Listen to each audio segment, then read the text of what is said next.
दोस्तों अगर आपने ये पॉलिटी पढ़ ली तो यकीन मानिए आपको किसी भी किताब और किसी भी टीचर या पेड कोर्स की जरूरत नहीं पड़ेगी। दोस्तों ये क्लासेस कुछ इस तरीके से डिस्कस करी गई हैं, बहुत ही मेहनत से। दोस्तों आप यकीन मानिए जब आप इसका कंटेंट देखेंगे तो आप यकीन मानेंगे कि हाँ वाकई में आपने सर बिल्कुल सही कहा था कि मेरा कोई भी एग्जाम जो आएगा वो कंप्लीट हो जाएगा। दोस्तों मैंने इस तरीके से ये क्लासेस डिस्कस करी हैं और आप सभी लोग जानते हो 2017-18 से मैं पढ़ने पढ़ाने में लगा हुआ हूँ। अगर अगर आपको यकीन ना हो तो आप हमारे इसी जो है यहाँ पर देख लीजिएगा कि जो हमारा हाईवे क्लासेस यूट्यूब चैनल है कि इसकी पुरानी वीडियो देख लीजिए कब की अपडेट है। उससे पहले मैं पढ़ने पढ़ाने पे लगा हुआ हूँ। मेरी कोचिंग 2019 में कोरोना के कारण बंद हो गई थी। उसी दौरान मैं जीएस की तैयारी कंप्लीट करने लगा और जीएस की तैयारी करते करते दोस्तों फिर मैंने रेलवे में जॉब पाई और उसके बाद में दोस्तों अभी भी मैं बहुत ही जीएस पर मेहनत कर रहा हूँ, क्योंकि जीएस एक बहुत ही बड़ा सब्जेक्ट है जिसको कवर करना एक अपने आप में ही चैलेंज है। जिसमें जैसे पॉलिटी हो गई, पॉलिटी मैंने कवर की, हिस्ट्री मैंने कवर की, इकोनॉमिक मैंने कवर की, ज्योग्राफी मैंने कवर की। तो ये सारे सब्जेक्ट मैं आपके साथ में डिस्कस करूंगा, लेकिन सबसे पहले पॉलिटी डिस्कस करूंगा। और पॉलिटी भी कैसे, कंप्लीट पॉलिटी डिस्कस करूंगा, वो भी चैप्टर वाइज। चैप्टर वाइज का मतलब ये पहला चैप्टर है, इसका नाम है भारतीय संविधान एक विकास। तो भारतीय संविधान का विकास ये बहुत ही कठिन चैप्टर है जिसको टीचर पढ़ने में डरते हैं, तो इसको मैंने सबसे शुरुआत में ही डिस्कस किया। इसका मतलब मैं ये नहीं कि जो सरल चैप्टर है वो पहले ले आया हूँ। मैं दोस्तों सारे सीक्वेंस में ही पढ़ाऊंगा, जो सीक्वेंस होता है ठीक है उसी सीक्वेंस में पढ़ाऊंगा दोस्तों, ठीक है। और ये किस किस एग्जाम में आने वाली है, आपके काम आएगी, तो वो भी आप समझ लीजिए दोस्तों। सबसे पहले आपका एसएससी का कोई भी एग्जाम हो उसमें दोस्तों ये काम आएगी आपके। साथ साथ में रेलवे का आपका कोई भी एग्जाम हो तो उसमें भी काम आएगी। आपका राज्य स्तर पर कोई भी एग्जाम हो, जैसे मान लेते हैं आपका कोई पुलिस का एग्जाम लगा है तो वहां भी काम आ जाएगी। एसआई का एग्जाम लगा है वहां भी काम आएगी। ये टीचर का जो एग्जाम लगा है वहां भी काम आएगी। दोस्तों ये शुरुआत में ही आपको बता रहा हूँ समझाने के लिए, फिर जो भी लेक्चर आएगा वो डायरेक्ट शुरू हो जाएगा टीचर की। और यहाँ तक कि मैं यहाँ पर बात कर रहा हूँ कि अगर आप स्टेट पीसीएस तक का एग्जाम दोगे तो पीसीएस तक में जो है प्री तक का एग्जाम दोगे आप तो प्री तक में इससे भी बाहर आने वाला दोस्तों नहीं है। इस तरीके से मैंने पढ़ाया है और इसको समझाया है। आप जब इसको पढ़ोगे तभी यकीन कर पाओगे। मेरा कहना मानो, आप सबसे पहले शुरुआत में सिर्फ एक चैप्टर हमारे साथ डिस्कस कर लो, पढ़ लो, देख लो। बहुत ही अच्छे तरीके से मैंने आपके लिए यहाँ पर तैयार किया है। आप जब पढ़ोगे तो यकीन मानोगे कि हाँ बिल्कुल सही बात है। तो आपको चिंता नहीं करनी है, आपको एक काम करना है, बस इस लेक्चर को पूरा देखना है। अगर आप नोट्स मेंटेन कर सको तो ये नहले पे दहला होगा, इससे बाहर आपको एग्जाम में मिलेगा नहीं। अगर आपने नोट्स तैयार कर लिए हमारे साथ, जैसे लिखा है जिसे मैंने समझाया है, अगर आपने नोट्स तैयार कर लिए तो मैंने आपको बताया क्या कि मैं 2019 से लगभग कई साल हो गए इस जीएस को तैयार करते हुए। मैंने बहुत सारी किताबें पढ़ ली, इंडिया के टॉप टीचर्स के नोट्स इसमें मैंने सम्मिलित कर लिए हैं, अच्छी अच्छी किताबें इसमें सम्मिलित कर ली हैं। तो इसमें आपको डरने की कोई जरूरत है नहीं, ठीक है। तो चलिए हम लोग स्टार्ट करते हैं अपना भारतीय संविधान। और एक परिचय क्या है भारतीय संविधान, एक परिचय हम लोग सबसे पहले भारतीय संविधान का इतिहास से शुरू करते हैं, ठीक है। भारतीय संविधान का इतिहास से शुरू करते हैं।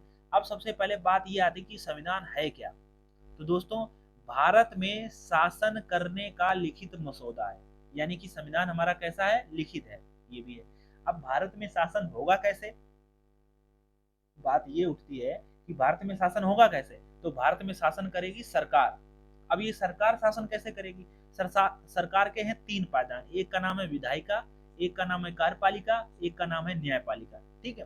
तो विधायिका का काम है कानून बनाना, और कार्यपालिका का है लागू करना, और न्यायपालिका का काम है कानून की व्याख्या करना। अब मान लेते हैं कि रोड बना हुआ है, रोड पर आप साइकिल मोटरसाइकिल जो भी चलाते हो, कार जो भी चला रहे हो आप, तो इसमें आपको बताया जाता है कि भैया सीट बेल्ट पहनो, यहाँ पर हेलमेट लगाओ। तो ये काम किसने कहा, ये विधायिका ने कानून बना दिया है कि भैया आपको सीट बेल्ट लगानी है, हेलमेट पहनना ही है। अब मान लेते हैं कि कोई बहुत ही सहनसा व्यक्ति है, या मान लेते हैं कोई अपने आप को तिगड़म खा समझ रहा है, तो कह रहा है हम नहीं लगाएंगे, क्या कर लोगे। तो इसका काम होगा, कार्यपालिका का काम होगा लागू कराना। अब यहाँ पर आगे जब आप बढ़ोगे तो यहाँ पर जो है पुलिस वाले आपको जो है अदलेट जो है यहाँ पर लिए खड़े मिलेंगे। अब अगर आप नहीं बात मानोगे तो मानेंगे तो नहीं, इस पे चालान कटता है। क्या कटता है, चालान। बदतमीजी करोगे तो उस हिसाब से फिर डील भी किया जाता है, इसमें चालान कटेगा। अगर मान लेते हैं किसी पुलिस वाले ने आपका चालान 2000 की जगह 10,000 का काट दिया, मान लेते हैं 2000 ही काटना था 10,000 काट दिया। या मान लेते हैं कि आपके साथ में बदतमीजी कर दी, आपकी मोटरसाइकिल से चाबी निकाल ली, आपके 2 थप्पड़ मार दिए, आपको गिरा के मारा, तो ये सारी चीज़ें कैसे सम्मिलित होंगी? ये जो है फिर आप जाएँगे कहाँ रोते हुए? न्यायपालिका जाएँगे। न्यायपालिका में क्या होगा? कानून की व्याख्या होगी और का केस चलेगा। इसमें बताया जाएगा कि ऐसी-ऐसी बात थी, आपने ऐसा क्यों किया? जो भी दोषी होगा उसको दंडित किया जाएगा और जो दोषी नहीं होगा उसको फ्री कर दिया जाएगा। ठीक है? तो ये सारी बातें हम लोग डिटेल में पढ़ेंगे आगे। पहले ये समझिए, यह सरकार के मूल ढांचे को दर्शाता है। कौन? कानून। कानून जो है सरकार के मूल ढांचे को दर्शाता है कि सरकार किस प्रकार की है, सरकार नम्य है कि अनम्य है, सरकार उत्तर कोरिया की जैसी तो नहीं है, कुछ बोलने नहीं दे रही है, सरकार चीन की जैसी तो नहीं है कि हमारी स्वतंत्रता ही नहीं है। तो ये सारी चीजें, सरकार के मूल ढांचे को कौन दर्शाता है? संविधान। यानी कि संविधान से ही पता चल जाता है कि इस देश में की अर्थव्यवस्था कैसी है, इस देश की सरकार कैसी है, इस देश के लोग कैसे होंगे। ठीक है।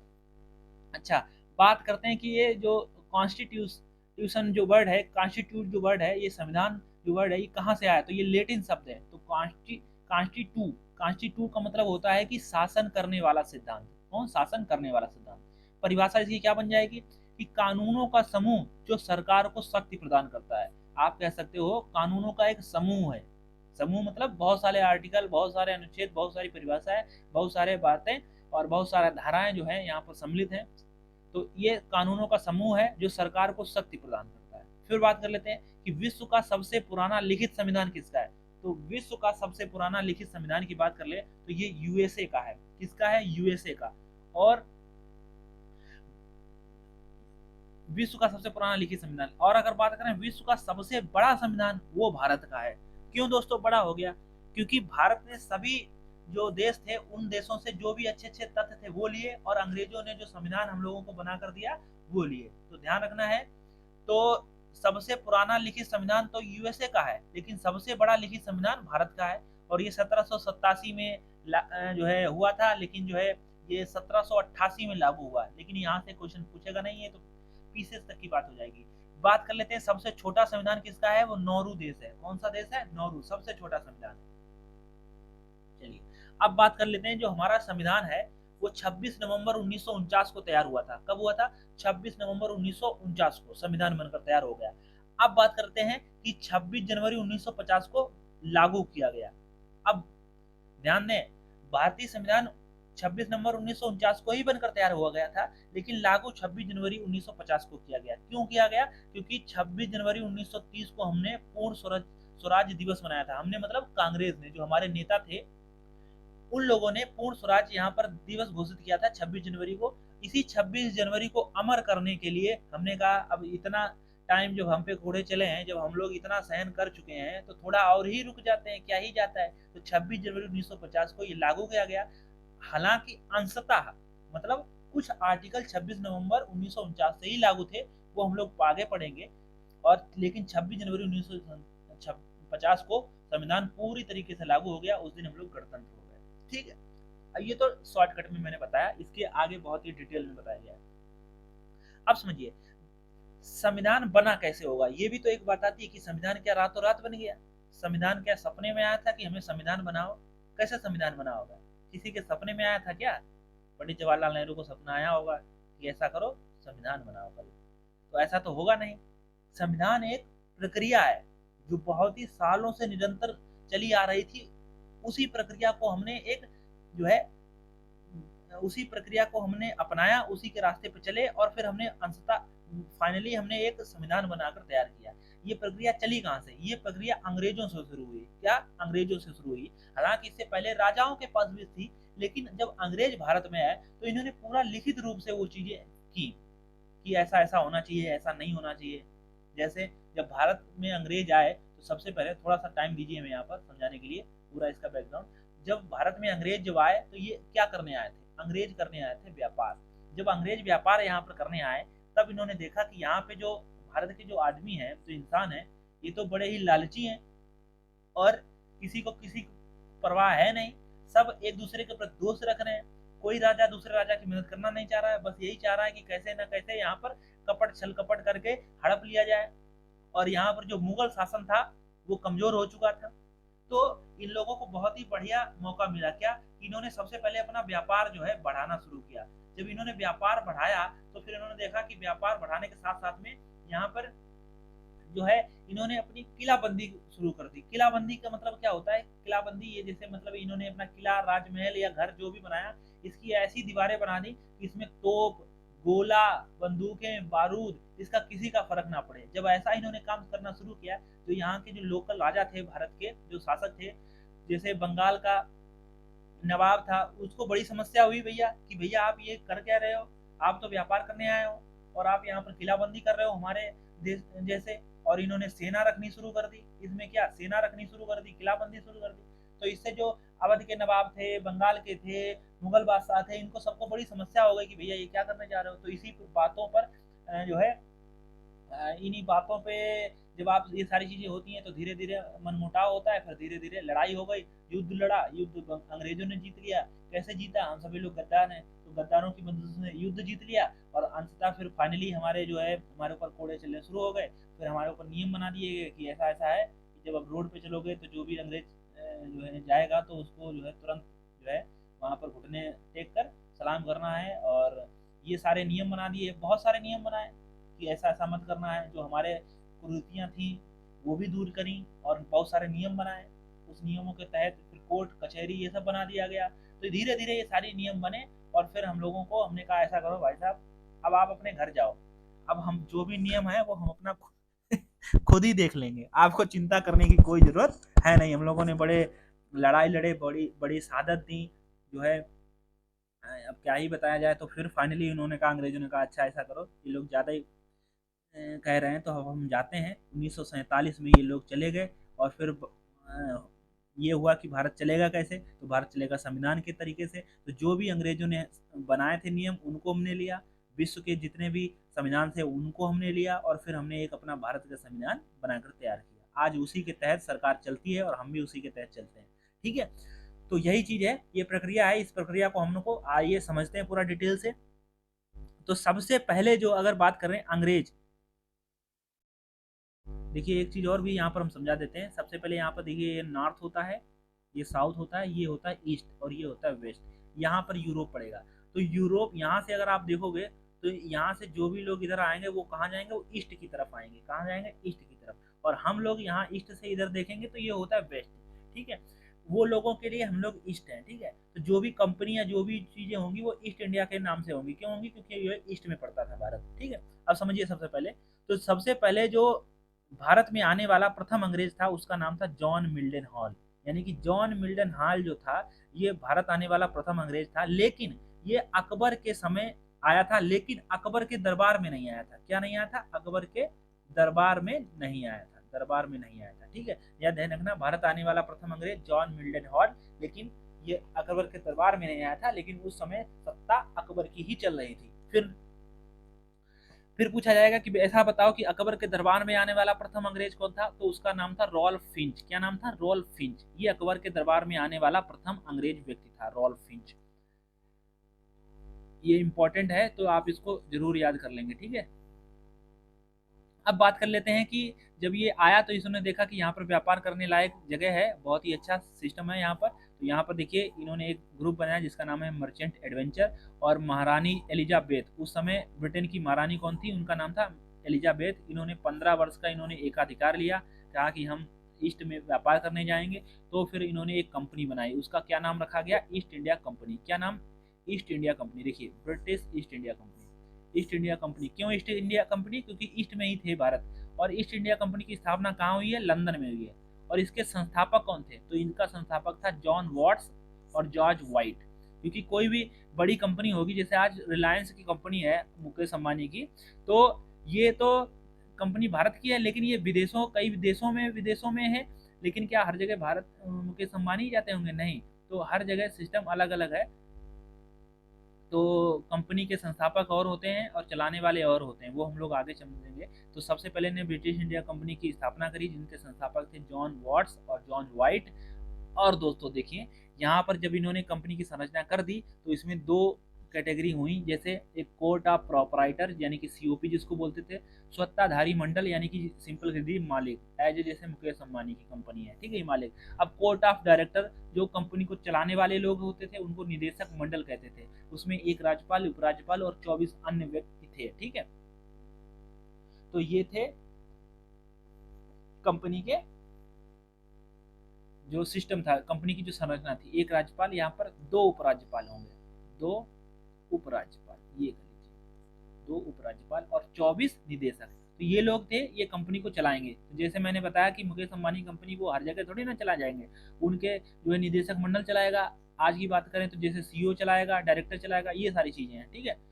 तो ये कंपनी बन गई। अब बात कर लेते हैं थोड़ा इतिहास में, तो समझिए 1608 ईस्वी में विलियम हॉकिंस, जो जहांगीर के दरबार में आने वाला प्रथम व्यक्ति था, इसने कहा कि ऐसा करिए साहब, जहांगीर से कहा कि हमें व्यापार करने की अनुमति दीजिए।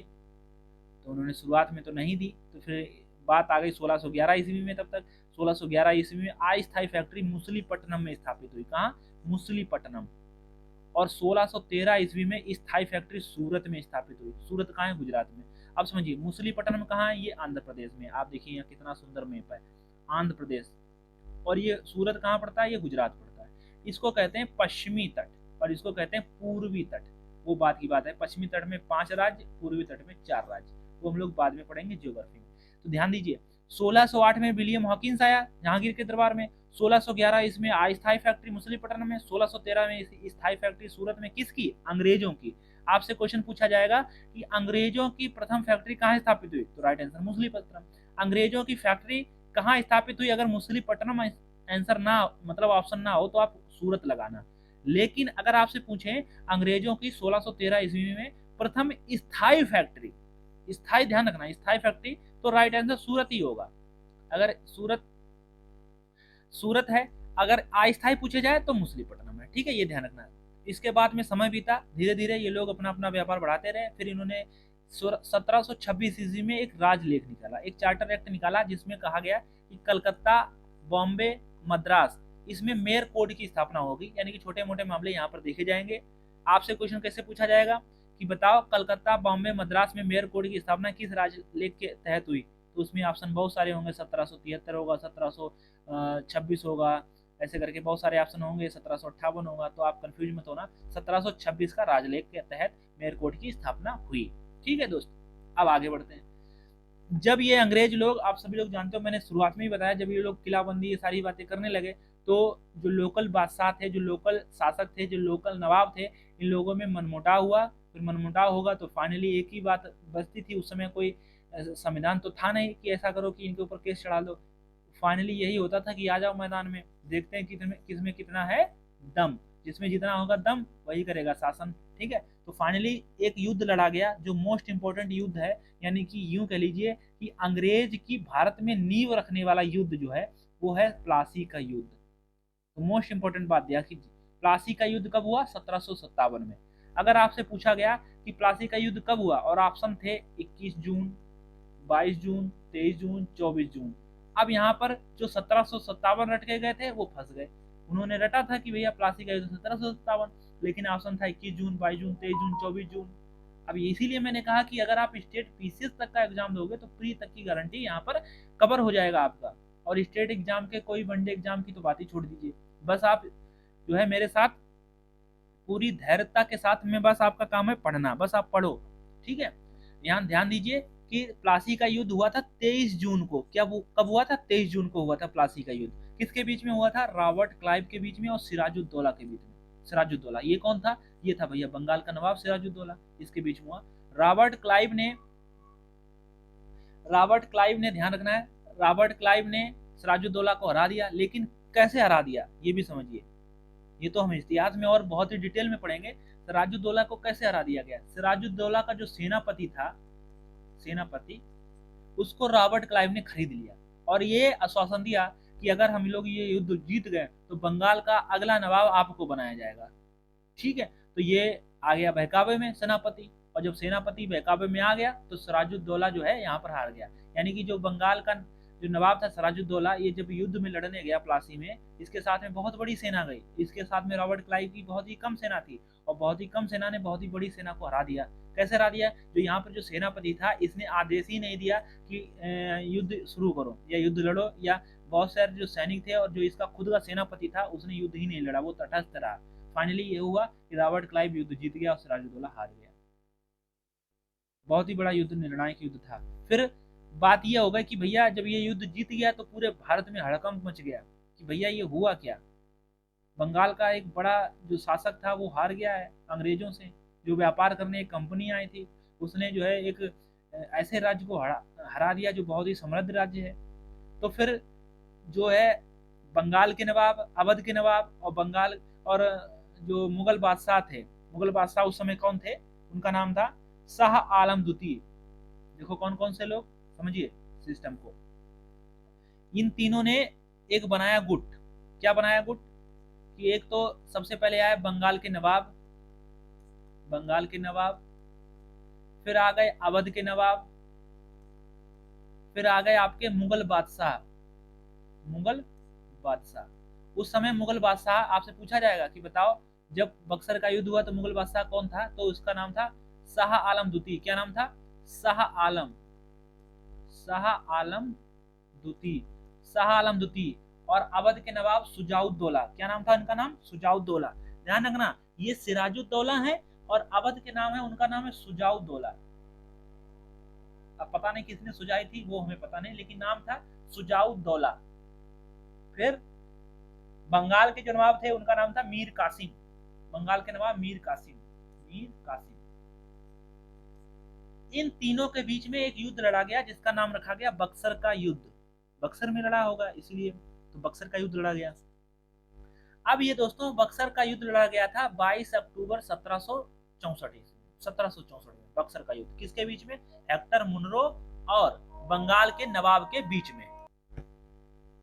और जब ये युद्ध लड़ा गया दोस्तों, इस युद्ध में इन तीनों सेनाओं को, जो बंगाल के नवाब और अवध के नवाब सुजाउद्दौला और मुगल बादशाह शाह आलम द्वितीय, इसको जब हरा दिया गया तब बक्सर का युद्ध जो है, इन तीनों सेनाओं को हरा दिया गया। तो बक्सर के युद्ध से ही निर्णय हो गया कि अब भारत में जो सत्ता होगी वो अंग्रेजों की होगी। और इसमें जो सेनापति थे उनका नाम था हेक्टर मुनरो। इन तीनों को हरा दिया गया। जब ये तीनों लोग हरा दिए गए तो इनको बुलाया गया, यहाँ सुनो। अब यहाँ एक जगह पे बैठाया गया और इसका नाम दिया गया इलाहाबाद की संधि। तो आपसे पूछा जाता है कि इलाहाबाद की संधि कब हुई थी, तो राइट आंसर 1765 में।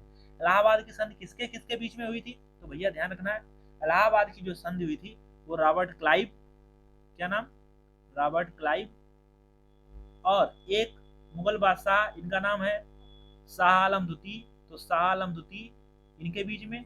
और एक दो हुई है इलाहाबाद की संधि, दो हुई, मतलब इलाहाबाद की संधि फर्स्ट और द्वितीय। तो एक तो हो गई 1765 में इनके साथ में, दूसरी भी 1765 में ही है तुरंत। पहले तो शाह आलम द्वितीय को बुलाया गया, मुगल बादशाह जो अपने आप को कह रहे थे कि तुम इधर आओ, इनको बताया गया। और फिर बुलाया गया अवध के नवाब, इनकी तो पहले सूझी थी लेकिन और सुझाया गया, क्या, सुजाउद्दौला, सुजाउद्दौला। तो रॉबर्ट क्लाइव ने सुजाउद्दौला और शाह आलम द्वितीय दोनों के साथ में इलाहाबाद की संधि। और बता ये दिया गया कि आज से पूरे बंगाल में कर वसूलने का अधिकार जो है अंग्रेजों का है। यानी कि रॉबर्ट क्लाइव को बंगाल पर कर वसूलने का अधिकार दिया गया। बंगाल जो उस समय बहुत ही समृद्ध था, और बिहार, उड़ीसा, बंगाल इन सभी मिलाकर बहुत ही बड़ा जो है राज्य था। इसमें क्या हुआ, कर वसूलने का अधिकार मिला। और फाइनली द्वैध शासन लगाया गया। 1765 से 1772 तक रॉबर्ट क्लाइव ने बंगाल में द्वैध शासन लगाया। इसी को भारत की लूट कहते हैं। क्या कहते हैं, भारत की लूट। आपसे पूछा जाएगा, बताओ मोस्ट इंपोर्टेंट क्वेश्चन, आपसे पूछा जाएगा बंगाल में द्वैध शासन किसने लगाया, राइट आंसर रॉबर्ट क्लाइव ने। बंगाल में रॉबर्ट क्लाइव ने द्वैध शासन लगाया और इसे भारत की लूट कहते हैं। इसमें भारत ने, अंग्रेजों ने इस समय भारत को इतना लूटा, इतना लूटा, इतना लूटा, क्या ही बताएं। जैसे मान लेते हैं कि एक आप आम ले आते हो, और ये आम जब आप आम के सीजन ले आते हो, हरा भरा जो आम है, आप देखते हो जब आप इसको हरे भरे आम को जब चूस लेते हो, तो चूस लेने के बाद में जो इस आम की हालत होती है, वही हालत उस समय अंग्रेजों ने बंगाल की कर दी थी। जो एक समय में कहा समृद्ध कहा जाने वाला, फला फूला और हरा भरा बंगाल को इसने इतना लूटा, इतना लूटा, अब क्या ही बताओ। जैसे आम को चूस लेते हैं लोग, इस तरीके से ऐसे लूट दिया। जब ये सारी बातें पता चली कहाँ, अंग्रेज में, अंग्रेजों को, और वहाँ के जो नेता थे, वहाँ की जो संसद थी, वहाँ के जो लोग थे, उन लोगों को पता चला कि यार जो भी भारत में जा रहा है वो जो वापस आ रहा है, इतनी धन संपत्ति, इतनी जो है ला रहा है, बड़ा जो है अंग्रेज में इतना सब मकान, घर मकान, गाड़ी बंगला ये सब बढ़ा रहा है, तो क्या सिस्टम चल रहा है वहाँ पर। तो पता लगाया कि भारत में लूट चल रही है। क्या चल रही है, लूट। तो यहाँ की जो संसद, कहाँ की, अंग्रेजों की, अंग्रेजों में, ब्रिटेन की जो संसद, वहां से एक आदमी को भेजा गया जिसका नाम वारेन हेस्टिंग। पता करो हो क्या रहा। उसने कहा कि साहब यहाँ पर लूट चल रही है और इसको कहते हैं द्वैध शासन। इसको क्या कहते हैं? द्वैध शासन। तो उसने कहा ऐसा करो, द्वैध शासन को बंद करो। तो द्वैध शासन का क्या कर दिया गया? अंत कर दिया गया। किसने किया? राइट आंसर है वारेन हेस्टिंग ने किया। सुधार इसमें ध्यान दीजिए, 1772 में वारेन हेस्टिंग ने द्वैध शासन का अंत किया। पूछा जाएगा द्वैध शासन लगाया किसने था? रॉबर्ट क्लाइव ने। अंत किसने किया? वारेन हेस्टिंग ने किया द्वैध शासन का। ठीक है। और एक नया पद बना दिया डिस्ट्रिक्ट कलेक्टर, जो आज आप सभी लोग जानते हो डीएम होता है, डिस्ट्रिक्ट कलेक्टर जो पूरे जिला को देखता है। इसने क्या कर दिया? जो छोटे छोटे कस्बे थे वहां पर डिस्ट्रिक्ट कलेक्टर का एक नया पद बना दिया। फिर दोस्तों यहाँ पर एक गुप्त समिति बनाई गई, जो 1773 का लिटिंग एक्ट था। उस समय जो पीएम थे, यानी कि जो ब्रिटेन के जो पीएम थे, उनका नाम था लॉर्ड नॉर्थ। लॉर्ड नॉर्थ ने एक गुप्त समिति बनाई और उसी गुप्त की समिति की सिफारिश पर दोस्तों एक गुप्त समिति, यहाँ पर लिख लेना है आप सभी लोगों को, यहाँ पर पीएम अगर यहाँ पर ना लिखा हो तो यहाँ पर जो पीएम है उनका नाम है Lord north. Lord north. Lord north ने एक गुप्त समिति बनाई और वो गुप्त समिति की सिफारिश पर भारत भेजा गया 1773 का रेगुलेटिंग एक्ट। और आपसे यहाँ पूछा जाएगा जब 1773 का रेगुलेटिंग एक्ट भारत में आया तो उस समय ब्रिटेन के महाराजा कौन थे? उनका नाम था जॉर्ज तृतीय। राजा, ध्यान दीजिए, ब्रिटेन के राजा, उनका नाम था जॉर्ज तृतीय। तृतीय उस समय ब्रिटेन के राजा थे। आप सभी लोग नोट्स जरूर बना लेना मेरे कहने से। जॉर्ज तृतीय थे। ठीक है। अब हुआ क्या? यहाँ पर सिफारिश की गई कि साहब कुछ ना कुछ नियम बनाकर या कुछ ना कुछ बनाकर भेजो। एक समिति बनाई गई, गुप्त समिति। गुप्त समिति की सिफारिश पर 1773 का रेगुलेटिंग एक्ट बनाया गया। उसमें क्या प्रावधान किए गए? आपसे पूछा जाएगा ये बताओ कि कंपनी पर सबसे पहले अंकुश, या कह लीजिए कंपनी को सबसे पहले उस पर रोक या सबसे पहले रोकने का प्रयास किसने किया? तो राइट आंसर 1773 का रेगुलेटिंग एक्ट। अभी तक कंपनी को कोई भी रोकने वाला नहीं था। भारत में जो लोकल शासक थे वो तो हार ही चुके थे, अब कंपनी को कोई भी रोकने वाला नहीं था। तो सबसे पहले 1773 का रेगुलेटिंग एक्ट आया। भैया कंपनी को एकदम से तो नहीं रोक सकते, तो धीरे धीरे इन्होंने रूल निकाल दिए कि कंपनी ऐसा करेगी ऐसा करेगी। और फिर एक दिन आप देखेंगे कि 1858 जब आएगा तो कंपनी पूरी तरीके से समाप्त कर दी जाएगी और शासन जो है सीधे ब्रिटेन के हाथों में चला जाएगा, ब्रिटेन की संसद के हाथों में। ठीक है। जो कंपनी भारत में व्यापार करने आई थी वो व्यापार छोड़कर राजनीति करने लगी थी। तो अब यही राजनीति ब्रिटेन करेगी कब? 1858 के बाद में। ठीक है। लेकिन अभी हम लोग 1773 पर हैं। तो 1773 का रेगुलेटिंग एक्ट आया। इसमें मुख्य प्रावधान क्या थे? पहला मोस्ट इंपोर्टेंट क्वेश्चन कि बंगाल के गवर्नर को बंगाल का गवर्नर जनरल कर दिया गया। एक नया इसमें शब्द ऐड कर दिया गया जिसका नाम रखा गया क्या? बंगाल का गवर्नर जनरल। तो ध्यान दीजिए यहाँ पर जनरल शब्द को ऐड कर दिया गया, यहाँ पर बंगाल का गवर्नर जनरल कर दिया गया। अभी तक क्या था? अभी तक हम लोग इसको बंगाल का गवर्नर कहते थे, बंगाल का गवर्नर, और बंगाल का गवर्नर कहते थे। अब इसका नाम बंगाल का गवर्नर जनरल हो गया। आपसे क्वेश्चन पूछा जाएगा बताओ कि बंगाल का प्रथम गवर्नर जनरल, तो राइट आंसर है वारेन हेस्टिंग। क्या नाम है? वारेन हेस्टिंग है दोस्तों। लेकिन अगर आपसे पूछे बंगाल बंगाल का अंतिम गवर्नर जनरल, तो भी राइट आंसर वारेन हेस्टिंग ही हो जाएगा, क्योंकि बंगाल का अंतिम गवर्नर वारेन हेस्टिंग ही है। क्यों अंतिम है? क्योंकि बंगाल का जो गवर्नर था उसी को बंगाल का गवर्नर जनरल बना दिया गया, लेकिन कोई नया व्यक्ति नहीं भेजा गया। इसी व्यक्ति का पद का नाम चेंज कर दिया गया और व्यक्ति वही रखा गया। तो इसीलिए जो बंगाल का गवर्नर है वो अंतिम भी वारेन हेस्टिंग है और बंगाल का गवर्नर जनरल जो है वो प्रथम भी वारेन हेस्टिंग ही है। ठीक है। तो बहुत ही इंपॉर्टेंट क्वेश्चन है, यहाँ पर ये समझ लीजिए। फिर क्या हुआ इसमें प्रावधान? फिर इसमें उपहार ये किया गया कि जो कंपनी के जो कर्मचारी थे, कंपनी के जो कर्मचारी थे उन पर क्या कर दिया गया? यहाँ पर लिख लेना आपके, यहाँ पर क्या लिखना है आपको? यहाँ पर लिखना है कि सरकारी कर्मचारी को उपहार लेने पर प्रतिबंध लगा दिया गया। सरकारी कर्मचारी के उपहार लेने पर क्या लगा दिया गया? प्रतिबंध लगा दिया गया। आज भी आप देखते होंगे जो सरकारी कर्मचारी हैं उनको कुछ भी उपहार लेने की अनुमति नहीं है। मान लेते हैं कि कोई जिले का डीएम है, उसको किसी ने मर्सिडीज कार दे दी। अब किसी ने मर्सिडीज कार दी है, कोई कर नहीं रहा होगा, कुछ उसने काम कराया होगा, इसीलिए तो दी है। अगर कार न्यायपूर्वक होता तो मर्सिडीज देने की जरूरत नहीं होती। इसका मतलब काम कुछ कराया गया है, किसी को दबाया गया, किसी को कुचला गया, किसी को कोई चीज छीनी गई है। तो आज भी उपहार लेने की अनुमति नहीं है सरकारी कर्मचारी को। ठीक है। तो सरकारी कर्मचारी पे उपहार लेने पर प्रतिबंध लगा दिया गया और ये कर दिया गया कि कंपनी के जो कर्मचारी हैं बिना लाइसेंस के व्यापार पर प्रतिबंध लगा दिया गया है। कंपनी के जो कर्मचारी हैं वो बिना लाइसेंस के कोई भी जो है काम नहीं शुरू करेंगे, ठीक है। और दूसरा काम ये हुआ कि सर्वोच्च न्यायालय की स्थापना हुई कलकत्ता में। ये देखिए पूछा जाएगा कि बताओ सर्वोच्च न्यायालय की स्थापना कब हुई, तो राइट आंसर है 1774 में। लेकिन अगर पूछे कि सर्वोच्च न्यायालय की स्थापना किस रेगुलेटिंग एक्ट के तहत हुई, तो राइट आंसर है 1773, ठीक है दोस्त। इसमें एक मुख्य न्यायाधीश थे जिनका नाम था लॉर्ड एलिजा एम्पे, दूसरे का नाम था, 3 अन्य थे, Lord hide, Lord chamber, Lord लिमेस्टर। तो ये 3 व्यक्ति और थे, मुख्य थे एलिजा एम्पे। इसमें जो है सिविल क्षेत्र, आपराधिक क्षेत्र, नौसैनिक मामले, धार्मिक मामले, यानी कि टोटल काम ये देखने लगा। फिर एक आया 1781 का एक्ट ऑफ सेटलमेंट, जिसको बंगाल में कहा गया कि कोलकाता को जो है बिहार व उड़ीसा का कानून बनाने का अधिकार दे दिया गया। यानी कि जो कोलकाता था इसको बिहार और उड़ीसा जो है इन दोनों को कानून बनाने का अधिकार दे दिया गया 1781 में। आप देखते होंगे जब आप पढ़ेंगे तो 1781 बीच में बहुत सी किताबों में है ही नहीं, सीधे 1773 के बाद 1784 और 1786 भी नहीं देते हैं, तो सीधे 1793-92 दे देते हैं। तो ये सारी चीजें हैं, तो इसीलिए मैंने कहा आपको पढ़ने है, बस आपको चिंता कुछ मत करनी है, कोई चिंता मत करो, बस सारे पॉइंट मैंने यहाँ पर कवर कर दिए, इन पॉइंट के अलावा कहीं से पूछा नहीं जाएगा। फिर बात कर लेते हैं 1784 का पिट्स इंडिया एक्ट। अब इसमें क्या हुआ कि व्यापार और प्रशासन को पृथक कर दिया गया। व्यापार और प्रशासन को क्या कर दिया गया, पृथक कर दिया गया। अभी तक क्या होता था कि व्यापार जो देख रहा था वही प्रशासन कर रहा था, अब इसमें अलग कर दिया गया कि तुम व्यापार करोगे, तुम प्रशासन करोगे, ठीक है।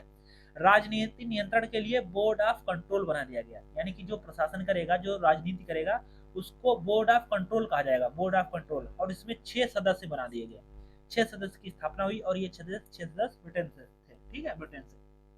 अच्छा, फिर कार्यपालिका और न्यायपालिका को अलग कर दिया गया, यानी कि कार्यपालिका क्या होती है, जो कानून लागू कराती है, और न्यायपालिका क्या होती है, जो कानून का व्याख्या करती है। अब मान लेते हैं कि किसी ने आपके 2 डंडे मारे और वही आपको न्याय करने को आ जाए, तो आपको कैसा लगेगा। तो पहले ऐसे ही होता था। तो कार्यपालिका और न्यायपालिका दोनों को अलग कर दिया गया कि तुम कानून लागू कराओगे और न्याय कोई और करेगा अगर कुछ विवाद होता है, ठीक है। और इंग्लैंड में एक न्यायालय की स्थापना करा दी गई।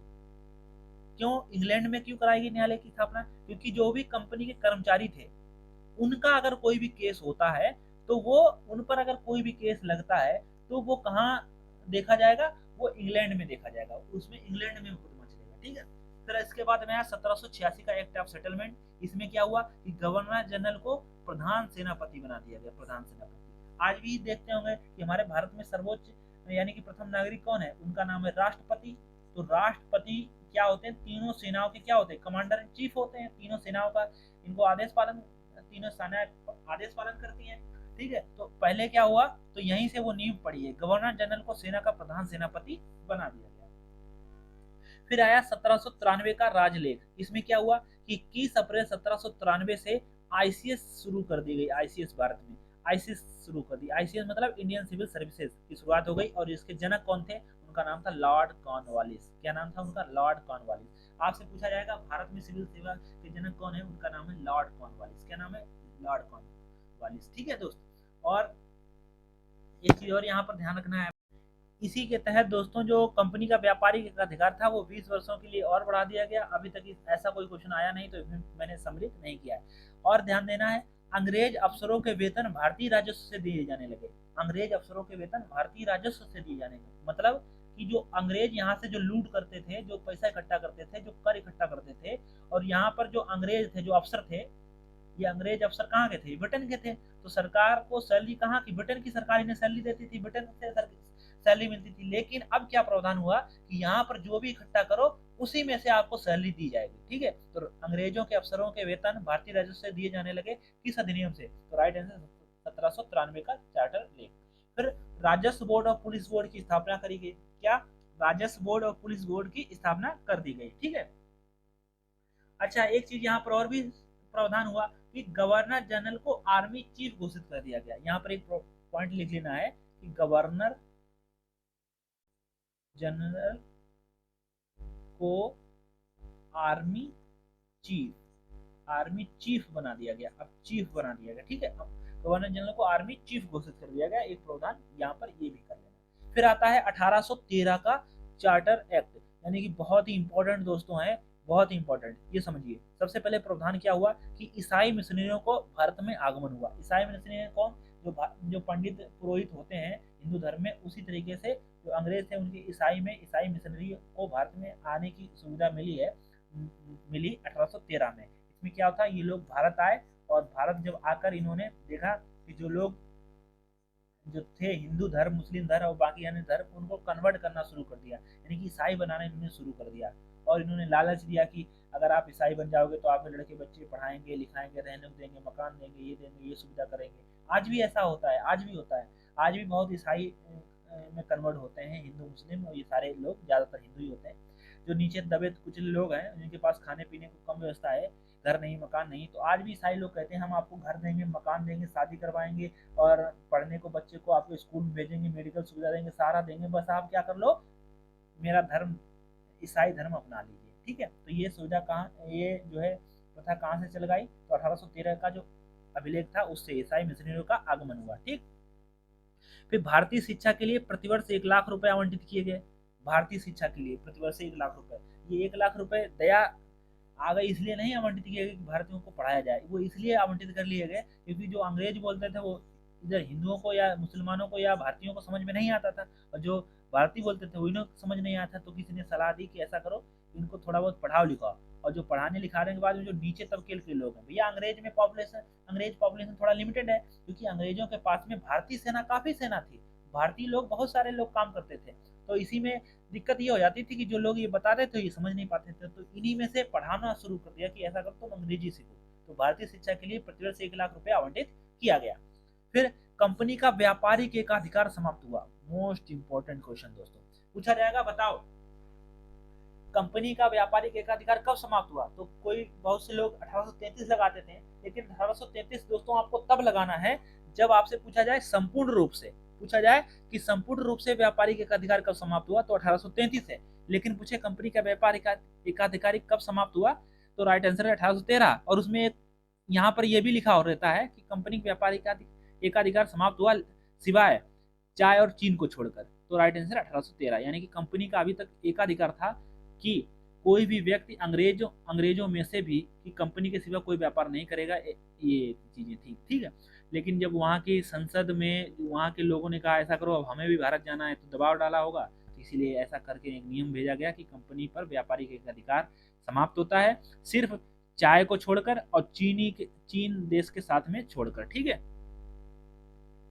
फिर दोस्तों यहाँ पर बात आ गई 1833 का, बहुत इंपॉर्टेंट 1833 का चार्टर अधिनियम। इसमें क्या हुआ कि बंगाल का जो गवर्नर जनरल था उसको भारत का गवर्नर जनरल बना दिया गया। मोस्ट इंपॉर्टेंट यहाँ पर समझिए, ये जो बंगाल का अभी तक गवर्नर जनरल चल के आ रहा था पद, इसी का नाम चेंज कर दिया गया, इसी का नाम रख दिया गया कि अब आज से भारत का गवर्नर जनरल इसको कहा जाएगा, क्योंकि पूरा भारत जो है इसकी चपेट में आ चुका था अंग्रेजों की।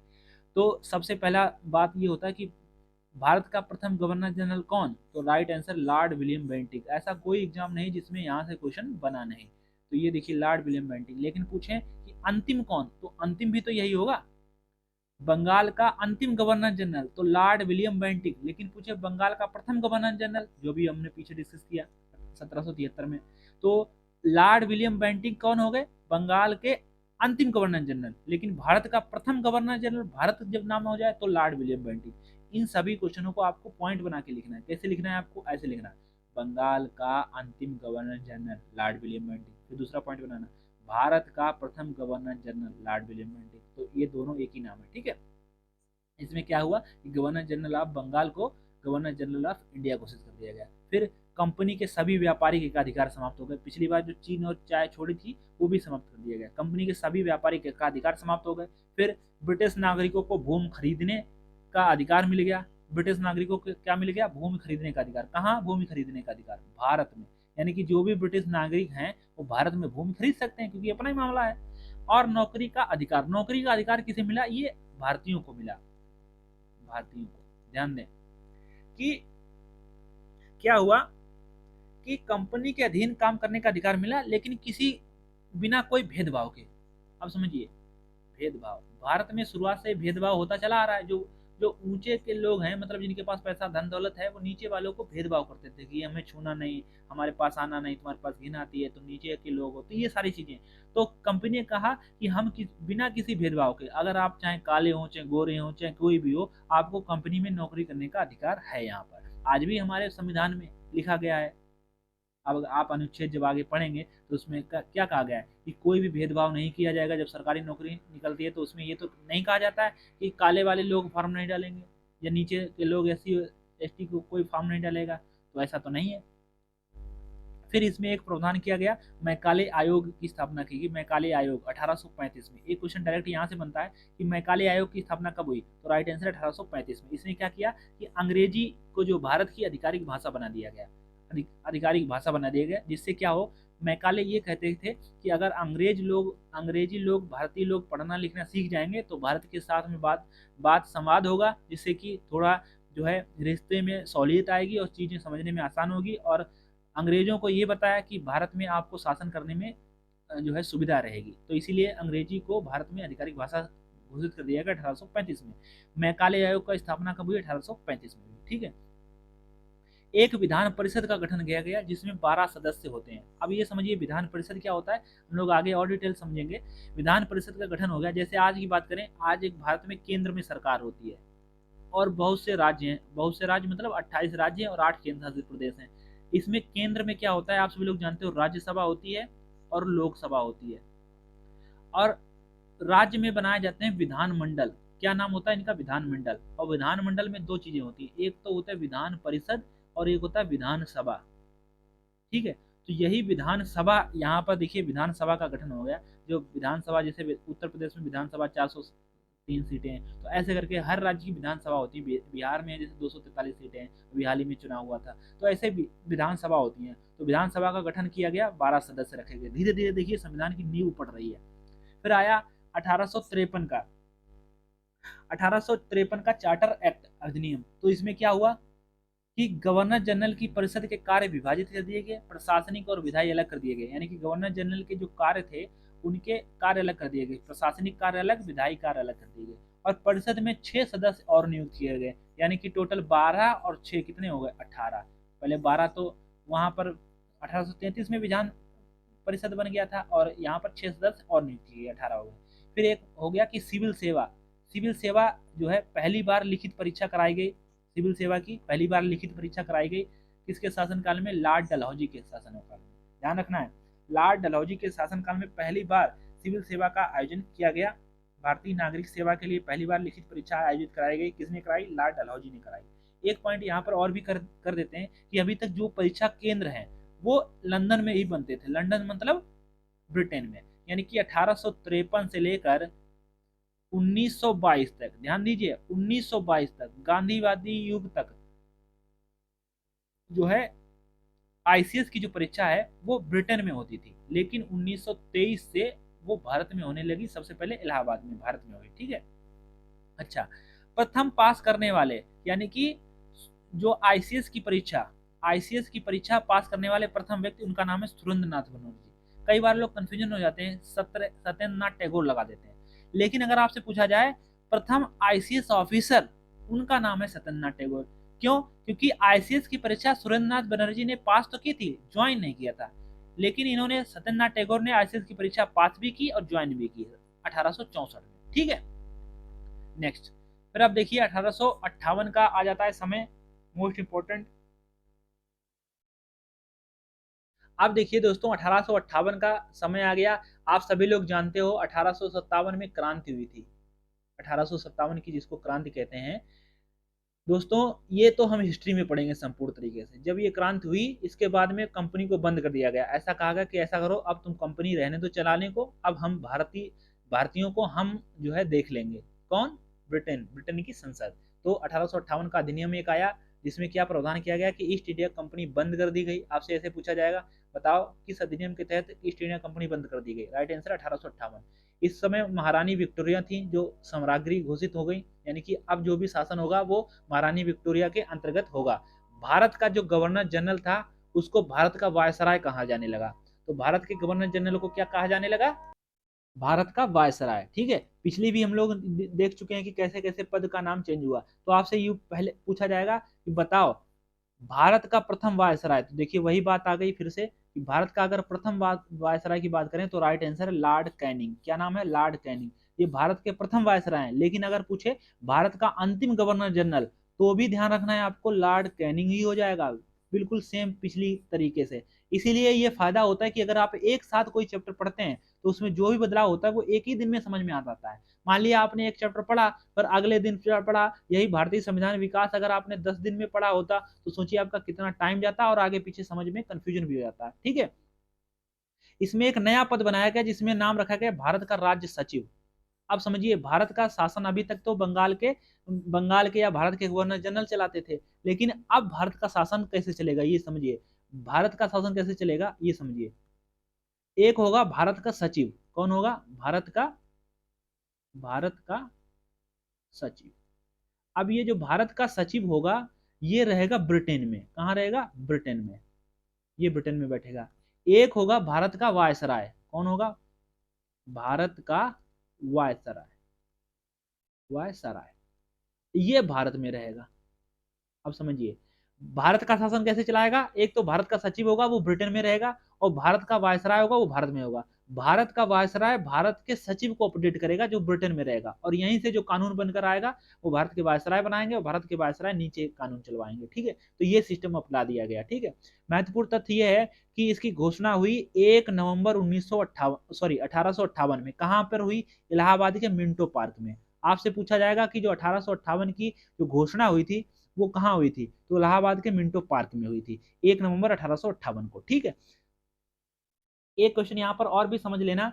यहाँ पर इस समय 1858 का जो समय था उस समय जो क्राउन था यानी कि जो साम्राज्ञी थी वो थी विक्टोरिया। लेकिन अगर आपसे पूछे कि प्रधानमंत्री कौन था ब्रिटेन में उस समय, पीएम कौन था, तो दोस्तों देखिए उनका नाम था पॉम स्टॉम। क्या नाम था? पॉम स्टॉम। पॉम स्टॉन था नाम उसका प्रधानमंत्री का, ठीक है। देखिए एक एक फैक्ट हम यहाँ पर आपको कवर कर दे रहे हैं जिससे कि कोई समस्या ना हो। फिर देखिए एक पॉइंट और समझ लीजिए। 1860 में प्रथम भारतीय बजट पेश हुआ जिसका नाम रखा गया James Wilson. Sorry, James Wilson ने प्रथम भारतीय बजट पेश किया 1860 ईस्वी में। तो आपसे क्वेश्चन कई बार पूछा जा चुका है कि बताओ प्रथम जो है बजट किसने प्रस्तुत किया था, तो जेम्स विल्सन ने। कब? 1860 में। अब समझिए 1861 और 1892 के अधिनियम। 1861 में क्या हुआ कि आईपीसी भारतीय दंड संहिता की शुरुआत हो गई। तो ये मोस्ट इंपोर्टेंट क्वेश्चन है, पूछा जाता है कि भारतीय दंड संहिता की शुरुआत कब हुई? अब हो गई 1861 में। जो भारतीय दंड संहिता था इसका नाम अभी हाल ही में बंद कर इसका नाम चेंज कर दिया गया। अब इसका भारतीय न्याय संहिता हो गया। क्या हो गया? बीएनएस हो गए। भारतीय न्याय संहिता बीएनएस हो गई। अब भारतीय दंड संहिता नहीं, अब इस भारतीय न्याय संहिता कहा जाता है।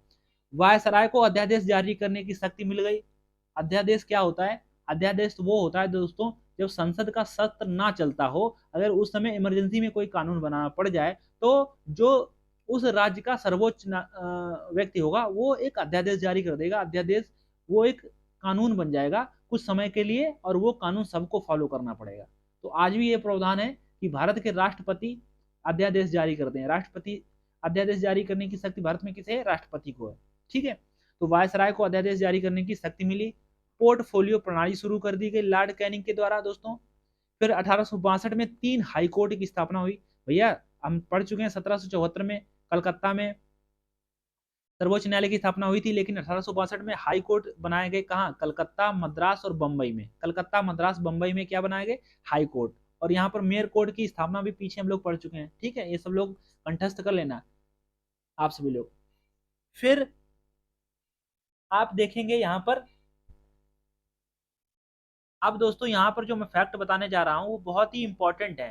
कैसे इंपॉर्टेंट है पहले तो समझिए, सिस्टम को समझिए। सबसे पहले तो ये समझिए कि भारत का शासन 1858 के अंतर्गत ब्रिटेन में गया। लेकिन अगर आपसे पूछा जाएगा कि बताओ भारत भारत भारत में महारानी को सम्राज्ञी कब घोषित किया गया, तो राइट आंसर हो जाएगा 1876 में। पॉइंट बना के लिख लेना कब?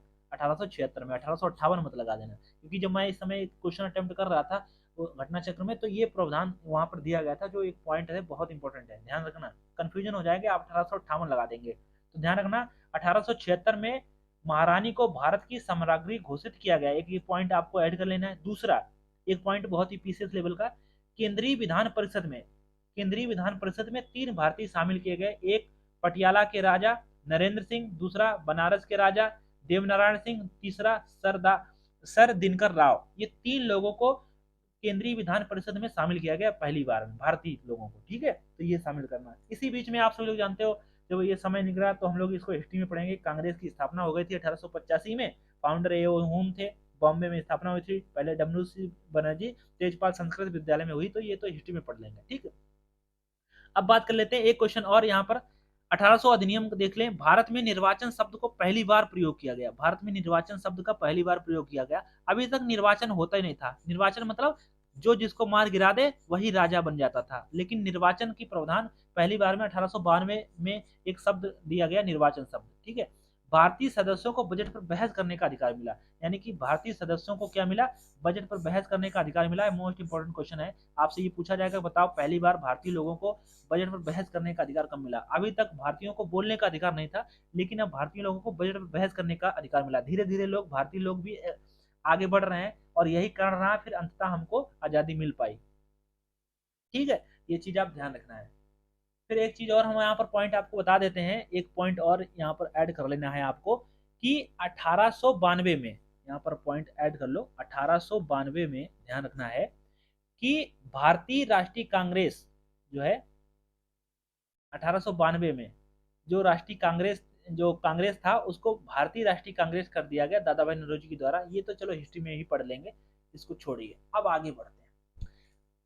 1909 का मार्ले मिंटो सुधार। और 1909 में आया मार्ले मिंटो सुधार। इसमें क्या हुआ? मुस्लिमों को पृथक निर्वाचन मंडल दिया गया। इसमें ही आरक्षण की शुरुआत हो गई, समझ लो, ये समझ लो आरक्षण की। क्योंकि इस समय गांधी जी ने भी कहा था यहीं पर मार्ले मिंटो में। क्योंकि अभी देखिए ये ऐसा हुआ क्यों? क्योंकि 1905 में आप सभी लोग जानते हो बंगाल विभाजन हुआ था। और बंगाल विभाजन जब अंग्रेजों ने किया तो हिंदू और मुसलमानों ने, सबने मिलकर विरोध किया। और यही लोगों, अंग्रेजों ने देखा कि अरे यार ये तो लोग सब एक ही हैं, तो इन्होंने फूट डालना शुरू कर दिया। और फूट कहाँ से डाली? 1909 का जो अगला अधिनियम भेजा, इसमें कहा कि मुस्लिमों को पृथक निर्वाचन मंडल दिया गया। यानी कि मुस्लिमों को आरक्षण दिया गया, मुस्लिमों के लिए अलग सुविधाएं दे दी गई, और हिंदुओं को पीछे छोड़ दिया गया। तो ये जब हुआ तब इसमें धीरे धीरे वाद विवाद बढ़ने लगा। यही चीज अंततः आपने देखी कि भारत और पाकिस्तान बन गया यहीं से।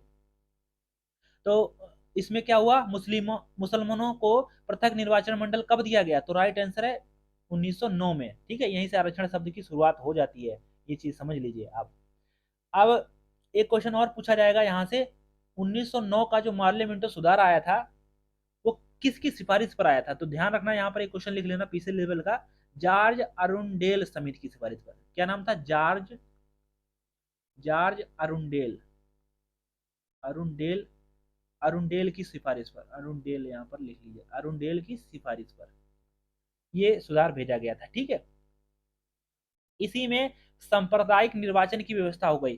तो मुसलमानों के लिए पृथक निर्वाचन का मतलब क्या है? एक शब्द यूज किया जाएगा, सांप्रदायिक। क्या यूज किया जाएगा?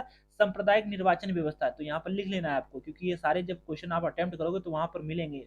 तो पूछा जाएगा सांप्रदायिक प्रणाली की सुविधा जो है, प्रथा कब से शुरू हुई? तो 1909 के मान लो सांप्रदायिक।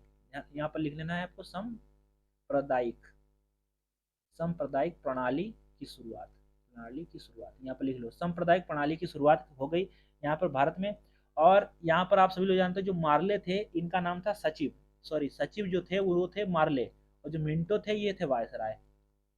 वायसराय पूछा भी जाता है कि मार्लो मिंटो में मार्ले कौन है? वो सचिव है, और वायसराय मिंटो है। ठीक है, एक ये सब हो गया। भारत में मुसलमानों के लिए पृथक निर्वाचन मंडल दे दिया गया। मुसलमानों को मतदान के विशेष अधिकार दिए गए। सबसे पहले आरक्षण शब्द का प्रयोग कर लिया गया। गांधी जी ने मार्ले मिंटो सुधार को ही भारत में सर्वनाश कहा है। ये लिख लेना फैक्ट, कि गांधी जी ने भारत मार्ले मिंटो के बारे में क्या कहा है, कि मार्ले मिंटो सुधार ने ही भारत में सर्वनाश किया है, ये समझ लीजिए। एक क्वेश्चन और यहाँ पर ऐड कर लेना। बजट पर पूरक प्रश्न, बहस, मत व प्रस्ताव पेश करने का अधिकार मिला।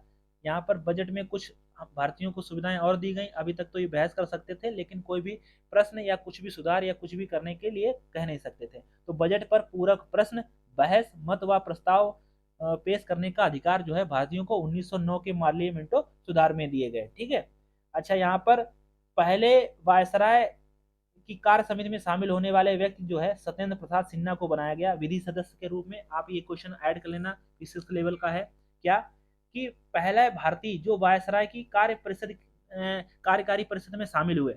वायसराय, यहाँ पर ध्यान देना, वायसराय की कार्यकारी परिषद, कार्यकारी परिषद में शामिल होने वाले प्रथम भारतीय, उनका नाम लिख लीजिए आप, सत्येंद्र प्रसाद सिन्हा। क्या नाम? सत्येंद्र प्रसाद सिन्हा। ठीक है, सत्येंद्र प्रसाद सिन्हा थे। विधि सदस्य के रूप में ये नियुक्त हुए थे। क्या नाम था इनका? विधि सदस्य के रूप में। ठीक है, नियुक्त हो गए थे। ये देखो मोस्ट इंपोर्टेंट बातें जो है यहाँ पर जो नहीं लिखी है वो मैं आपको ऐड करा दे रहा हूँ। इसके बाद में आ जाता है 1919 का मॉन्टेग्यू चेम्सफोर्ड सुधार। क्या नाम? मॉन्टेग्यू चेम्सफोर्ड सुधार। इसमें क्या हुआ? प्रांतों में द्वैध शासन लागू हो गया। प्रांतों में द्वैध शासन 1919 से 1935 में प्रांतों में द्वैध शासन लगाया गया। ठीक है। 1919 से अंग्रेजी अफसरों के वेतन पुनः ब्रिटेन से दिए जाने लगे।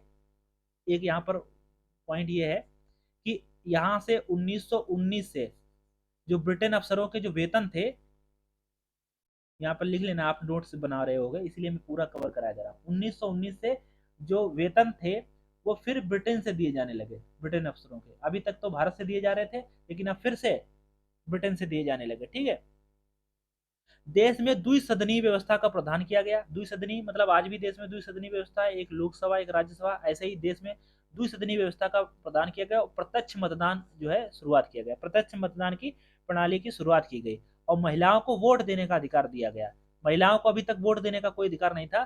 ध्यान दीजिए, महिलाओं को वोट देने का अधिकार मिल गया। तो देखिए धीरे धीरे कैसे सुधार हो रहा है। अच्छा, पूछा जाए कि बताओ विश्व में महिलाओं को कब, किस विश्व ने, ध्यान दीजिए, विश्व में महिलाओं को वोट देने का अधिकार किसने दिया था सर्वप्रथम? तो राइट आंसर हो जाएगा न्यूजीलैंड। कब? न्यूजीलैंड ने। न्यूजीलैंड ने कब? तो राइट आंसर हो जाएगा 1893 में, 19 सितंबर 1893 में। 19 सितंबर 1893 में विश्व में महिलाओं को वोट देने का अधिकार न्यूजीलैंड ने दिया था। ठीक है। भारत में महिलाओं को वोट देने का अधिकार 1919 में मॉन्टेग्यू चेम्सफोर्ड। अब मॉन्टेग्यू कौन है? ये सचिव है। और चेम्सफोर्ड कौन है? ये वायसराय होगा। ठीक। फिर एक लोक सेवा आयोग का प्रावधान किया गया। 1926 में इसका गठन किया गया, लोक सेवा आयोग का प्रावधान किया गया। ये चीज ध्यान रखना है, भारत में पहली बार महिलाओं को अधिकार, ये सारी बातें आप ध्यान रखोगे। ठीक है। फिर साइमन कमीशन भारत आया, नेहरू रिपोर्ट आई। साइमन कमीशन नवंबर 1927 को साइमन का उद्देश्य क्या था? जो 1919 का एक्ट था उसकी समीक्षा करनी थी। इसमें 7 सदस्य थे। किसमें? साइमन आयोग में। और ये सातों के सातों अंग्रेज लोग थे। इसी का विरोध भारत में किया गया। इसी को श्वेत कमीशन भी कहा गया। क्यों श्वेत कमीशन? क्योंकि इसमें सातों के सातों लोग अंग्रेज थे, सफेद थे, यानी कि गोरे थे। तो इसका विरोध हुआ, नारा मिला साइमन वापस जाओ, साइमन वापस जाओ, साइमन वापस जाओ, ये नारा लगाया, गो बैक साइमन। हम लोग हिस्ट्री में और डिटेल में इसको पढ़ते हैं क्योंकि वहां पर बताया जाता है कि साइमन भारत कब आया। 1927 में तो गठन हुआ था, लेकिन भारत में जो ये आया था ये फरवरी में आया था। लेकिन फरवरी में कब? 1928 में भारत पहुंचा था। ठीक है। साइमन भारत जाओ कहाँ पहुंचा था? ये मुंबई में सबसे पहले पहुंचा। तो यहीं पर मुंबई में नारा लगाया गया, विरोध किया गया, साइमन वापस जाओ। और ये नारा दिया किसने था? ये हिस्ट्री में हम लोग पढ़ लेंगे। डॉक्टर यूसुफ मेहर अली ने नारा दिया था, गो बैक साइमन, यानी कि साइमन भारत जाओ। यहीं पर जो है आप सभी जानते हो लाहौर में लाला लाजपत राय की मृत्यु हुई थी। ये लोग जो है विरोध कर रहे थे साइमन कमीशन का। लाला लाजपत राय की मृत्यु हुई, इसमें एक लाठी लगी थी लाला लाजपत राय के सिर पर। वहीं पर जो है इनकी मृत्यु हुई और इन्होंने कहा भी था कि हमारे ऊपर बरसी एक एक लाठी अंग्रेजों के जो है साबित होगी, ऐसे करके। ठीक है। तो साइमन वापस जाओ, इसको हम लोग डिटेल में हिस्ट्री में पढ़ेंगे। एज ए अभी पॉलिटी में बस इतने समझिए। इसका समर्थन कर रहे थे अम्बेडकर कर रहे थे, भीमराव अम्बेडकर। यूनिस्ट पार्टी कर रही थी और मुस्लिम लीग कर रही थी और सफी ग्रुप कर रहा था। तो इतने लोग इसका साइमन कमीशन का सपोर्ट कर रहे थे। वो इसलिए कर रहे थे कि हमें कुछ ना कुछ पद मिल जाएगा या हमारी अंग्रेजों के साथ में वाह वाह हो जाएगी और हम अंग्रेजों के बन जाएंगे, एक तरीके से कि हम अंग्रेजों के वो बन जाएंगे जिससे कि हमारा कोई काम होगा हम उसको करा सकेंगे। ठीक है, ऐसे। फिर नेहरू समिति आ गई। इसके अध्यक्ष मोतीलाल नेहरू थे। इसको भारतीय संविधान का ब्लूप्रिंट कहा जाता है। और 26 जनवरी 1930 को ही पूर्ण स्वराज दिवस मनाया गया था। 1931 में कराची अधिवेशन में मूल अधिकार की मांग की गई थी पटेल के द्वारा। अब देखिए, एक व्यक्ति थे, उन्होंने कहा था कि अगर आप भारतीय संविधान बनाना चाहते हो तो ऐसा करो, एक आप हमें संविधान बनाओ और जितने भारत में लोग हैं उनमें सभी के संविधान पर हस्ताक्षर करा के आप दिखा दो। तो मोतीलाल नेहरू ने ये चैलेंज एक्सेप्ट किया था। इन्होंने भारतीय संविधान बनाया और वो प्रत्यक्ष जो है प्रस्तुत किया जाके, सभी ने साइन भी कर दिए थे, सिवाय एक व्यक्ति ने इसमें साइन नहीं किए थे। तो वो बात नहीं रह पाई, क्योंकि ये था कि सभी को साइन करना था, और इसीलिए इसमें ब्लूप्रिंट कहा गया भारतीय संविधान को। नेहरू, इसमें नेहरू समिति में इसमें टोटल लगभग 10-11 लोग थे, यानी कि 10 प्लस एक अध्यक्ष थे जो मोतीलाल नेहरू जी थे, प्लस 10 अदर मेंबर थे। ये भारतीय संविधान जब हम लोग हिस्ट्री पढ़ेंगे तब उसमें पढ़ लेंगे, ठीक है। फिर बात कर लेते हैं गोलमेज सम्मेलन, इसी बीच हमें आयोजित हुए, वो हम लोग हिस्ट्री में पढ़ेंगे। 1931 में कराची अधिवेशन हुआ, उसमें मूल अधिकार की मांग हुई, ठीक। अब बात कर लेते हैं यहाँ पर, एक और आया इसके बाद में 1919 के बाद में 1935 में एक अधिवेशन आया जिसको कहा गया, अधिनियम आया जिसको भारत शासन अधिनियम कहा गया। क्या कहा गया? भारत शासन अधिनियम। अब भारत शासन अधिनियम में क्या प्रावधान थे दोस्तों? तो इसमें 70% से ज्यादा संविधान यहीं से लिया गया। इसमें उस समय 321 अनुच्छेद थे, 10 अनुसूचियां थी दोस्तों उस समय, और 14 भाग थे, लगभग 14 भाग। आज हम सभी लोग जानते हैं 22 भाग हैं, टोटल 25 हो चुके हैं। तो देखिए दोस्तों, 12 अनुसूचियां आज हैं भारतीय संविधान में, वो हम लोग आगे पढ़ लेंगे।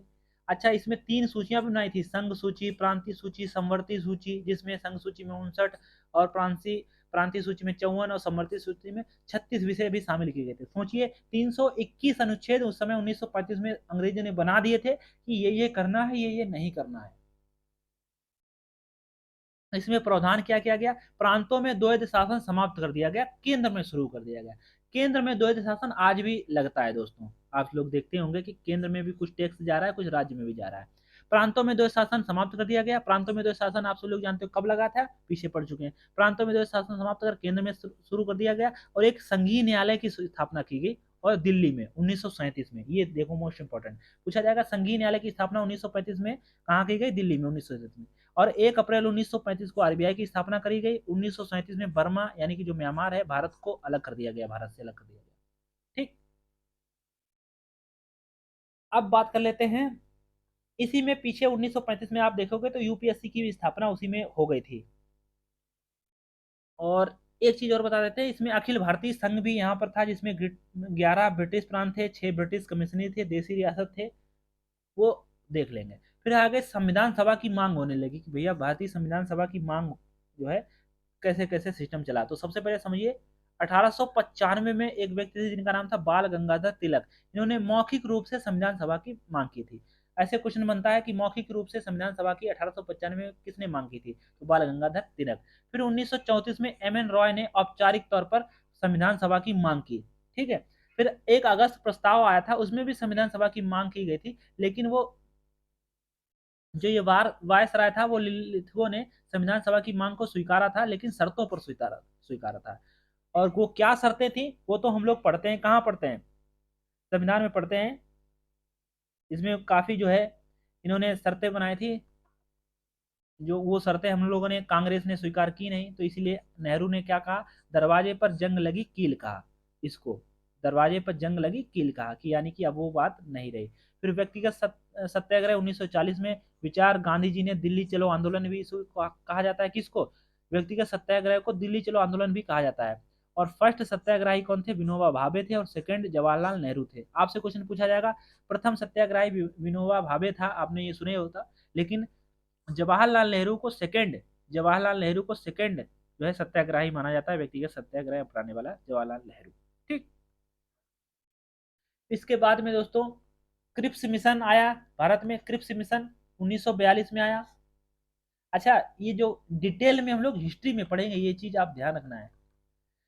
गांधी जी ने पोस्ट डेटेड चेक कहा क्रिप्स मिशन को, नेहरू ने कहा डूबते बैंक का चेक कहा, ठीक है। क्यों कहा? क्रिप्स मिशन में क्या था? ये क्रिप्स मिशन क्या था? जब क्रिप्स मिशन भारत आया तो उस समय ब्रिटेन के जो प्रधानमंत्री थे वो विंस्टन चर्चिल थे। क्या नाम था? Winston Churchill. इन्होंने कहा कि द्वितीय विश्व युद्ध के बाद एक निर्वाचित संविधान सभा का निर्माण किया जाएगा। सभी राज्यों के प्रतिनिधियों को शामिल किया जाएगा, हम विदेशी आक्रमण से भारत की रक्षा करेंगे। तो इतना कहते ही जो है कांग्रेस ने स्वीकार कर दिया कि आप भारत की रक्षा क्यों करोगे, भारत खुद अपने आप में स्वतंत्र होना चाहता है, भारत खुद अपनी रक्षा कर लेगा, आप पूरी तरीके से छोड़ो। यानी कि ये बात बनी नहीं, क्रिप्स मिशन को भी अस्वीकार कर दिया गया। ठीक है। फिर 8 अगस्त 1942 को महात्मा गांधी ने कहा भारत छोड़ो आंदोलन, अगस्त क्रांति भी इसको कहा जाता है, भारत छोड़ो आंदोलन की शुरुआत हुई। उसके बाद में फिर वेवेल योजना आई। वेवेल योजना में भी कहा गया कि कार्यकारी परिषद बनाई जाएगी, जिसमें जो है हेड जो है वायसराय को रखा जाएगा और आर्मी चीफ को ब्रिटेन का आर्मी चीफ रहेगा। बाकी सब लोग आप सभी लोग अपना देख लेना।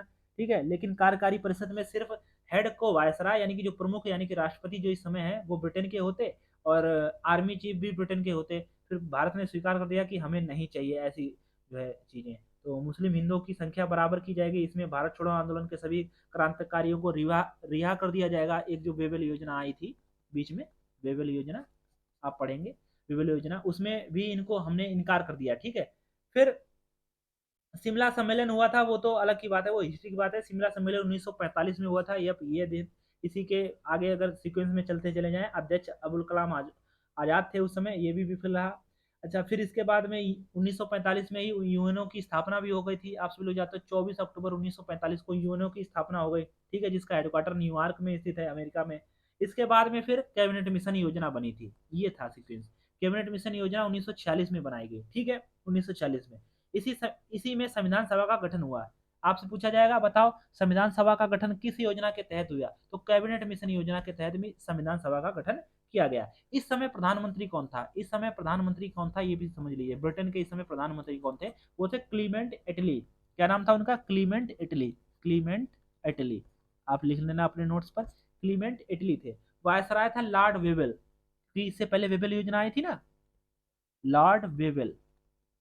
इस समय वायसराय थे लॉर्ड वेवेल। कब, जब ये कैबिनेट मिशन भारत में आया था। तो ध्यान रखना है, लॉर्ड वेवेल थे वायसराय और पीएम थे क्लेमेंट इटली इटली। अच्छा, इसके जो है अध्यक्ष थे पैथिक लॉरेंस।